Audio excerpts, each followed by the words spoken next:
على شنو؟ بس دقيقة. تفضل.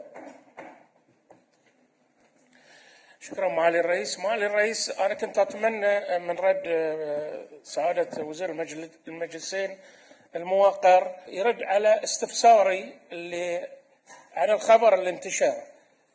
أنا كنت أنتظر الرد من وزير التربية قصدك؟ نعم، وزير التربية عن وزارة التربية أن هي بتوظف من دول عربية، من دولة عربية، وانتشر ذي الخبر واحنا يوميا. أنا حتى قاعد يعني استفسار ويعطني سيفيات يعني.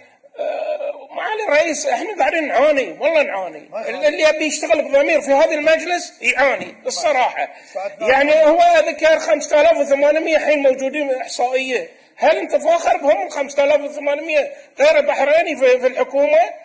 يعني معقولة ما في بحريني يحل مكانهم او بحرينيين؟ يعني شيء غير معقول، شيء مستفز يعني اللي قاعد يصير يا معالي الرئيس.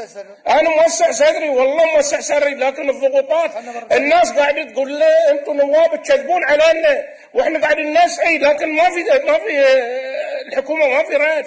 كان استفسرت استفسار كان ما في رد الحين.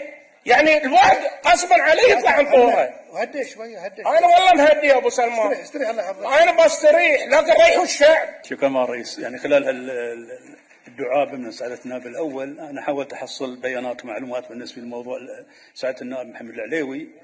أكد لك حسب ما وردني أن هذا ملفق وليس حقيقة، وحتى نص الرسالة اللي تمعنت فيها تشوف أن فعلا فيها قرضا ما. شكرا لك. تفضل. حسن خماس تفضل.